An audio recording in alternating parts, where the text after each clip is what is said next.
When someone consistently treats you like your feelings are an inconvenience, stop trying to be understood by them. Stop auditioning for their respect. Just step back. Quietly. No big speech. The healthiest move you can make is to spend less of your life in front of people who were never really looking at you in the first place. You know the type.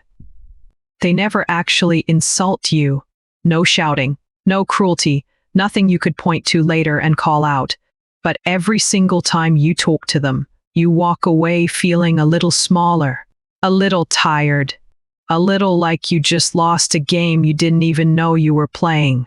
For years, we've handed these people a very generous excuse.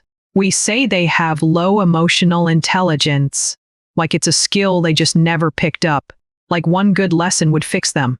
I don't buy that anymore. And by the end of this, I don't think you will either, because the real root of almost every behavior I'm about to describe isn't a missing skill. It's something colder. They don't care about you, or they don't respect you. The bad behavior is just the symptom.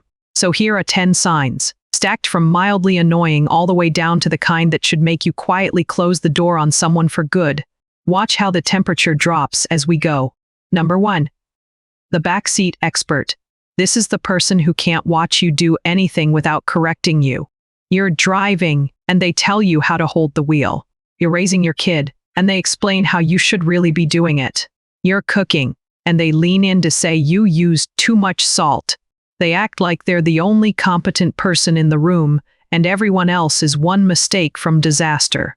But nobody enjoys being managed in their own life. The only person allowed to coach you through every move is a coach you actually hired. Everyone else is just telling you, over and over, that they don't trust you to handle yourself. Number 2, and it gets a little more personal, the one who makes every story about them. You say work was brutal, you were on your feet for hours. They jump in with, that's nothing, I was up until 3 in the morning. You mention you just learned to bake. They say theirs always comes out better. This isn't a conversation, it's a competition you never agreed to enter. They simply cannot hold space for anyone else, because in their head, they're the only character that matters. Number 3, the one who isn't really listening. You're halfway through a sentence and they cut you off, or their eyes drift around the room, or they're scrolling their phone while you talk, nodding at nothing. The message underneath is brutally simple. You are not important, and neither is whatever you're saying. You'll tell yourself they're just distracted, but do this enough, and people quietly stop sharing anything real with you at all. Number 4 is where it starts getting strange. And this one, I actually lived through, the one who can't take a hint and takes everything literally. I once told a coworker, the casual way you do, oh, we should grab a meal sometime, just being polite. He looked at me and said, why wait? Let's go tomorrow. I know a great Japanese place. We'll head straight there after work. And I'm standing there thinking, that wasn't an invitation. That was a goodbye. Some people genuinely cannot read the soft layer underneath the words. You say maybe later and they chase you down asking, so is it a yes or a no? You think you're being easygoing. They turn it into a contract. After a while, talking to them just feels like work, because you can never relax into the unspoken stuff that normal conversation runs on. Number 5, the one who jokes at exactly the wrong moment. People are deep in a serious work discussion and they toss in something silly for a laugh. A friend is hurting after a breakup and they say, come on, it's not that deep. Just find someone new. They think they're the fun one.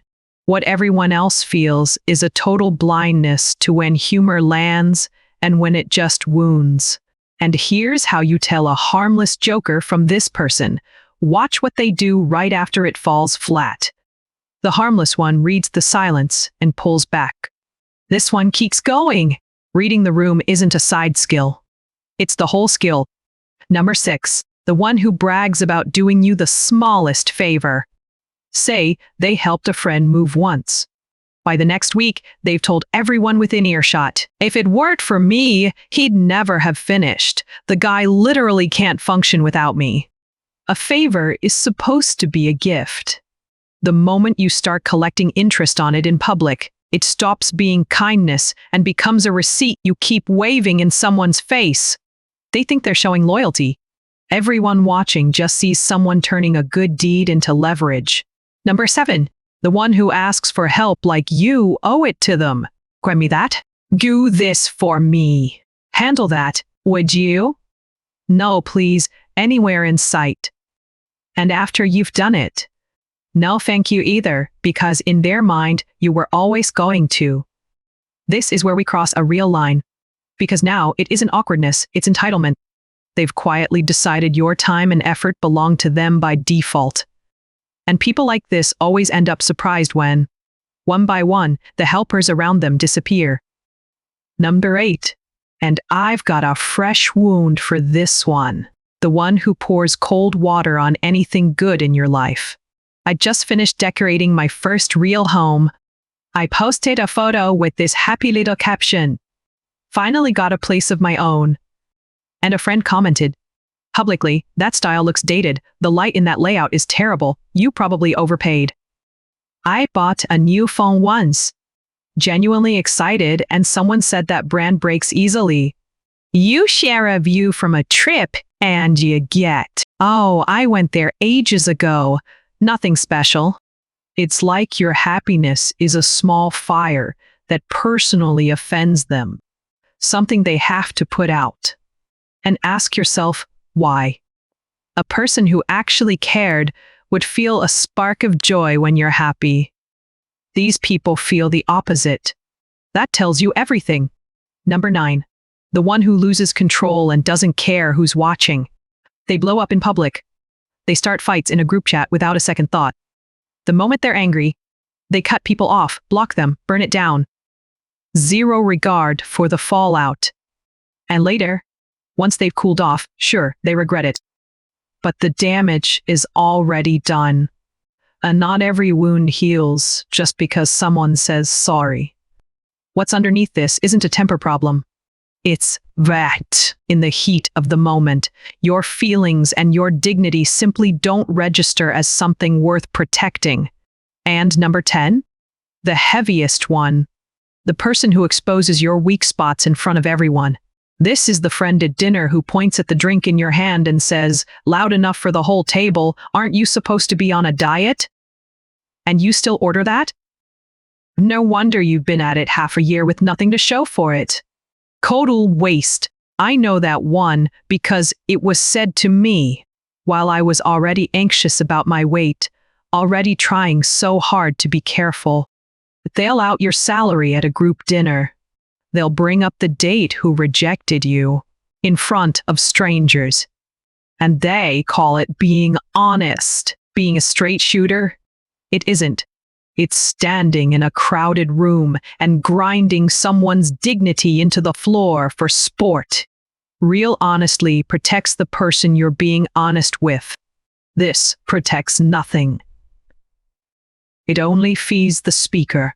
So look at the whole list again, top to bottom. The backseat manager, the conversation hijacker, the one who won't listen, the one who can't take a hint, the one who jokes at funerals, the bragger, the user, the joy killer, the one who explodes, and the one who humiliates you for fun. We keep calling all of this low emotional intelligence. But notice what every example actually shares. It's not that they couldn't tell their words would sting.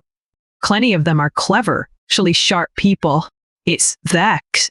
In the moment, your feelings weren't worth the half second it would have taken to soften the blow. That's not a missing skill. That's a missing amount of care. Or a missing amount of respect. And that reframe changes everything about what you do next.